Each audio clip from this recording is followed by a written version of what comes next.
అందరికీ నమస్కారం. నేను Swaroopa Potlapalli. Welcome to iDream. Telugu రాష్ట్రాల్లో హల్చల్ చేస్తున్న అఘోరీ కథ ఇప్పట్లో కంచికి చేరేలా కనిపించట్లేదు. ఆమె రోజుకో రకంగా విచిత్రంగా వింతగా ప్రవర్తిస్తోంది. భీమవరం వెళ్తుండగా ఆమెకు పాడె మీద వెళ్తున్న ఓ శవం కనిపించింది. వెంటనే అక్కడి వారిని ఆపి ఆ శవంతో ఏదో విచిత్రంగా సైగలు చేసింది. అలాగే ఆ శవంతో మాట్లాడినట్టుగా కనిపిస్తోంది. పాడె కూడా మోసింది అఘోరీ. అసలు రోజుకో రకంగా ఈ అఘోరీ ఎందుకు ప్రవర్తిస్తోంది? శ్రీశైలం వెళ్ళి అక్కడ ఒక రకంగా ప్రోటోకాల్ దర్శనం తీసుకుంది. శ్రీకాళహస్తిలో ఏకంగా ఆత్మాహుతికే యత్నం చేసింది. అసలు అఘోరీ కోరుకుంటున్నదేంటి? ఇంకొక వైపు చూస్తేనేమో రేవంత్ను గద్దె దింపుతాను, తెలంగాణకి వస్తాను అంటూ ఛాలెంజ్ చేస్తోంది. ప్రస్తుతం నాతో పాటు సీనియర్ జర్నలిస్ట్ అనలిస్ట్ భరద్వాజ గారు ఉన్నారు. ఆయనతో మాట్లాడదాం. సార్ నమస్తే. నమస్తే. అఘోరీ ఇప్పుడు శవంతో మాట్లాడడం అనేది పెద్ద విషయం అయిపోయింది. మీకు ఆమె వ్యవహార శైలి అవన్నీ చూస్తుంటే ఏమనిపిస్తోంది? అంటే సెన్సేషనల్ కావటం కోసం ఏదో ప్రయత్నం చేస్తున్నట్టుగా కనిపిస్తుంది ఇది.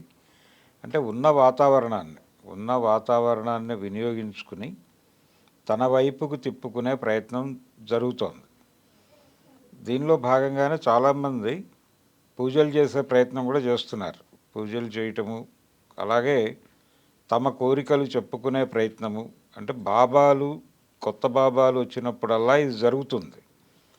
ఇప్పుడు ఆ వ్యాక్యూమ్లోకి అఘోరీ ప్రవేశించేటువంటి ప్రయత్నం చేస్తూ రెండు తెలుగు రాష్ట్రాలలో ఉన్నటువంటి భక్తులకి దగ్గరయ్యేటువంటి ప్రయత్నం చేస్తూ తనకంటూ ఒక ఏరియాని క్రియేట్ చేసుకునే ప్రయత్నం జరుగుతోంది. దీనిలో అది కనిపిస్తోంది స్పష్టంగా.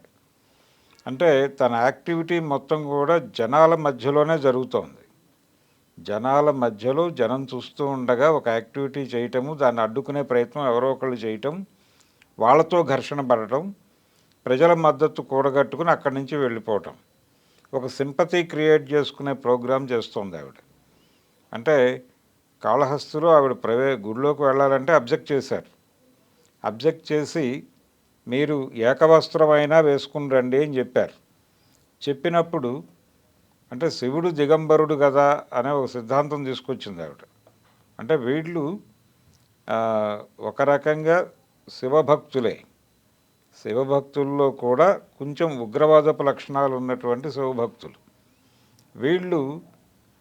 వీళ్ళ మీద రకరకాల కథలు ప్రచారంలో ఉన్నాయి. అఘోరాల మీద. అఘోర అనేది పురుష శబ్దం, అఘోరి అనేది స్త్రీ శబ్దం అనుకుంటే. అంటే అఘోరాకి స్త్రీలింగమే అఘోరి. చాలామంది తెలియక లేడీ అఘోరి అని రాసేస్తున్నారు. అది కాదు, అఘోరి అంటే సరిపోతుంది, లేడీ అనే.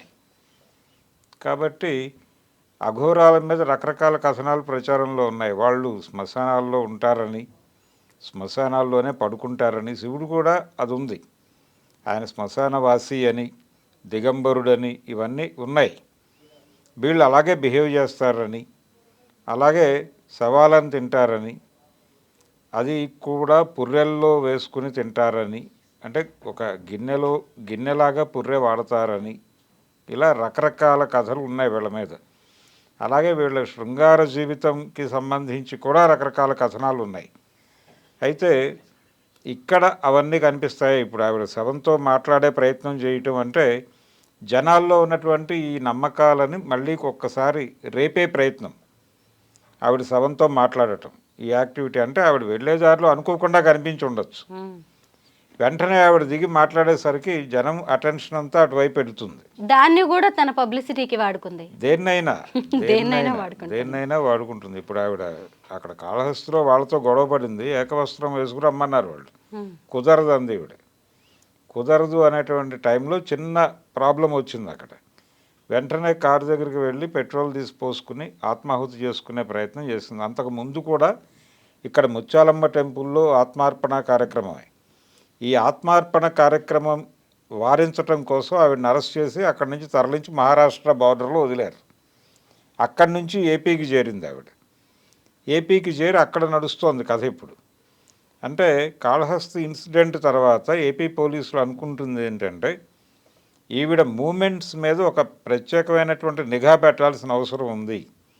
ఆవిడ ఎక్కడ ఎలా బిహేవ్ చేస్తుంది, ఎక్కడ ఏ ఉపద్రవం తీసుకొస్తుంది అనేది తెలియని పరిస్థితి. కాబట్టి కొంచెం ప్రత్యేకంగా ఒక నిఘా పెట్టండి అని ఏపీ పోలీసులు అనుకుంటున్నారు. ఇది వాస్తవం.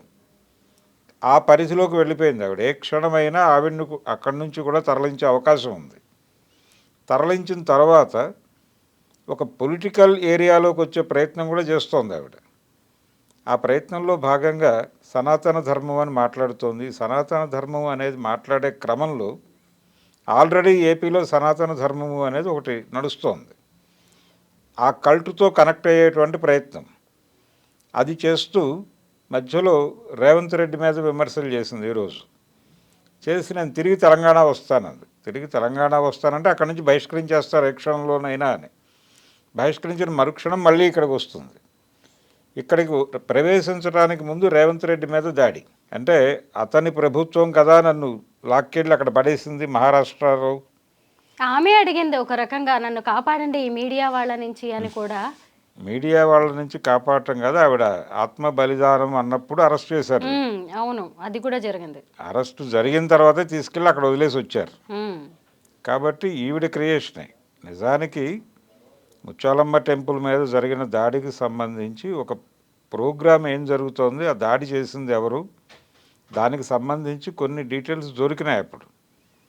అంటే ఒక ముస్లిం ఆర్గనైజేషన్ మీద ఆరోపణ జరిగింది. వాళ్ళందరూ ఒక కోర్స్ నేర్చుకోవడానికి వచ్చినటువంటి వాళ్ళతో ఒక లాడ్జ్ నిండి ఉంది అక్కడ. ఆ గ్రూప్లో నుంచి ఒక అతను వచ్చి చేశాడని చెప్పారు. ఆ తర్వాత ఆ కేసుకు సంబంధించిన ఫాలోఅప్ ప్రోగ్రామ్ ఏంటో తెలియదు ఎవరికి. ఎవరూ ఫాలోఅప్ చేయలే. అతను అరెస్ట్ చేశారా లేకపోతే ఏమైంది అనేది తెలియదు. అక్కడి నుంచి ఈ విషయం అఘోరీ చుట్టూ తిరుగుతోంది. ఆ తర్వాత ముత్యాలమ్మ టెంపుల్ తర్వాత ఇంకొక అటాక్ జరిగింది ఇక్కడే హైదరాబాద్ సికింద్రాబాద్ పరిసరాల్లోనే. అక్కడ కూడా ఎవరు చేశారు అనే దానికి సంబంధించినటువంటి ఆ కేసు డీటెయిల్స్లోకి వెళ్ళి గొడవ చేయటం అనేది జరగట్ల. మొత్తం కథ అంతా ఇక్కడ జరుగుతోంది, అఘోరీ చుట్టూ తిరుగుతోంది. ఈ అఘోరీ చుట్టూ తిరగటం అనేది ఏదైనా పొలిటికల్ మోటోతో జరుగుతుందా, ఇది ఒక డైవర్షన్ స్కీమా అనే పరిశోధనలు కూడా నడుస్తున్నాయి. దేన్ని డైవర్ట్ చేయటం కోసం అఘోరీ మూమెంట్స్ నడుస్తున్నాయి అనే పరిశోధన కూడా నడుస్తోంది ఇప్పుడు. కానీ ఒకటి, తను కనిపించిన ప్రతిసారి తన ఉనికిని చాటుకునే ప్రయత్నం బలంగా చేస్తోంది. ఇది ప్రమాదం. ఇక్కడ పర్సనల్ మోటో ఉండొచ్చు, లేదు డ్రివెన్ మోటో కూడా ఉండొచ్చు, ఎవరైనా చెప్పి నడిపిస్తూ ఉండొచ్చు. అది ఏమిటి అనేది తెలియాలి ఇప్పుడు ప్రపంచానికి. అప్పటి వరకు ఆవిడ ఆ యాక్టివిటీ ఆపే పరిస్థితి అయితే లేదు. పోలీసులు కూడా వారించటం లేదు. అంటే ఆవిడ కదలికలను ఆపటమో, లేదు అరెస్ట్ చేయటమో, లేదు కేసులు కట్టి జైల్లో వేయటమో ఇలాంటిది చేస్తే మనోభావాలు దెబ్బతింటాయేమో అనేటువంటి భయం ఉంది. అందుకని ఉపేక్షిస్తున్నారు. ఆ వాక్యూమ్ చూసుకుని ఆవిడ చెలరేగిపోతుంది. ఆ చెలరేగిపోతున్నట్టుగా స్పష్టంగా కనిపిస్తుంది ఆవిడ మూమెంట్స్. వాస్తవంగా వాళ్ళు పాదయాత్ర చేయాలి, నడవాలి, కానీ ఎక్కడికక్కడ వెహికల్స్ వస్తున్నాయి, వెహికల్లోనే ట్రావెల్ అవుతుంది ఆవిడ. ఆ ట్రావెల్ అవుతున్నటువంటి క్రమంలో కారులో నుంచి దిగి కదా ఆ పాడిని ఆపింది ఆవిడ. అవును. ఈ ప్రోగ్రాం అంటే దీని వెనకాల ఈ వెహికల్స్ ఏర్పాటు చేయటము, దీని వెనకాల ఎవరైనా ఉన్నారా, ఎవరి ప్రమేయమైనా ఉందా, ఏదైనా ప్రయోజనం కోసం ఈ అఘోరీ డ్రామా నడుస్తోందా అనే దాని మీద కొంచెం దృష్టి పెట్టి పరిశోధించాల్సిన అవసరం అయితే ఉంది. అఘోరీలు అఘోరాలు మామూలే, కానీ అసలు ఈమె ఏ రకంగా స్పెషల్? ఈమెకి శ్రీకాళహస్తిలో శ్రీశైలంలో విఐపి ట్రీట్మెంట్ ఏంటి, ప్రోటోకాల్ దర్శనం ఏంటి, ఎందుకు ఇలా ఆమెను ప్రత్యేకంగా చూస్తున్నారు? పోలీసులు కూడా ఎందుకు ఆమెను తగ్గించి చూడట్లేదు, ఎందుకంత హైప్ ఇస్తున్నారంటారు? అంటే హైప్ ఇవ్వటం అంటే ఎక్కడ ఆవిడని ఏమైనా అంటే ప్రజల భక్తుల మనోభావాలు దెబ్బతింటాయేమో అనే భయం ఉంది. ఇప్పుడు మనోభావాలు అనేవి చాలా హై ప్రయారిటీ అంశంగా మారిపోయింది. ఎవరి మనోభావాలు గాయపడినా కానీ వాళ్ళు తీవ్ర స్థాయిలో విరుచుకుపడుతున్నారు. మనోభావాలు గాయపరచటం అనేది ఒక రకంగా తమని తాము తీసుకెళ్ళి మార్కెట్లో వాళ్ళకి అంటే టార్గెట్గా మారిపోవటమే. ఈ పరిస్థితి ఉంది కాబట్టి పోలీసులు కూడా ఈ విషయంలో పర్టికులర్గా, పైగా ఇది మెజారిటీ మతంతో లింక్ అయి ఉన్నటువంటి అంశం, హిందూ మతంతో లింక్ అయి ఉన్నటువంటి అంశం. ఈ ఏరియాలో మనం ఏదన్నా డిస్టర్బ్ చేస్తే, ఇప్పుడు ఆల్రెడీ ముత్యాలమ్మ టెంపుల్ గొడవ జరిగినప్పుడు అక్కడికి వచ్చినటువంటి చాలామంది, పర్టికులర్గా మాధవీలత గారు లాంటి వాళ్ళు చాలా చెలరేగి మాట్లాడినటువంటి సందర్భాలు చూసాం మనం. అలాంటి ఒక అనవసరమైన అన్వాంటెడ్ గందరగోళాన్ని క్రియేట్ చేస్తుందేమో అఘోరీ మీద ఏదైనా ఒకవేళ చొరవ చూపించి, అంటే తన మూమెంట్ని రిస్ట్రిక్ట్ చేసి తీసుకెళ్ళి ఎక్కడైనా హౌస్ అరెస్ట్ చేయటము ఇలాంటివి ఏమైనా చేస్తే భక్తుల మనోభావాలు దెబ్బతింటాయేమో అనే భయం కనిపిస్తోంది వాళ్ళల్లో. అంటే ఏం పర్లేదు, మీరు ముందుకెళ్ళండి, కంట్రోల్ చేయండి అనేటువంటి ఆదేశాలు కూడా రావడం లేదు. అందుకని వాళ్ళు చూస్తున్నారు, ఏం జరిగితే అది జరగనివ్వండి, కాకపోతే ఒక ప్రత్యేకమైన దృష్టి వేయండి, ఏదైనా జరగకూడదు జరిగితే మళ్ళీ ఆ నెపం మన మీదకి వస్తుంది, అందుకని కొంచెం స్పై ఉంచండి, ఒక కన్నేసి ఉంచండి అనేది అయితే ఏపీ పోలీస్ బాస్ పోలీసులకి ఒక అప్రకటితమైనటువంటి ఆదేశం ఇచ్చినట్టుగా అయితే సమాచారం ఉంది. అసలు అఘోరి అన్నం తింటున్న విధానం మీరు చూసారా? మట్టిలో కలుపుకొని తింటుంది, నేల మీద అన్నం తింటూ ఆ మట్టిని ఇలా కలుపుకొని మళ్ళీ దాన్ని వీడియోస్ తీసి అందరికీ షేర్ చేయడం, దీన్ని ఎలా చూడాలి మనం? సెన్సేషనలైజ్ చేయటంలో భాగమే ప్రతి కదలికని. ఇంకా మనం అంటే అఘోరాల గురించి చదివినట్టుగా ఆవిడ ఏదో పుర్రెలు తినే ప్రయత్నం అలాంటివి చేయలేదు. ఇంకా అంటే జనాలు ఇంకొంచెం భయపడేవాళ్ళు. అటువంటి ప్రయత్నాలు చేయనందుకు అభినందించాలి. పుర్రెలో నీళ్లు పట్టుకొని తాగుతుంది. అదే ఇవన్నీ అంటే ఈ విచిత్రాలన్నీ ప్రస్తుతం పబ్లిక్ మూడ్ అలా ఉంది కాబట్టి తన వైపు డైవర్ట్ చేసుకోవడానికి ఒక ప్రయత్నం. ఇది కాన్షియస్గానే కనిపిస్తోంది. దీని వెనకాల డెఫినెట్గా ఒక కాన్స్పిరసీ కోణం అయితే ఉంది. అది ఎవరు ఏమిటి అనేది తేలాలి.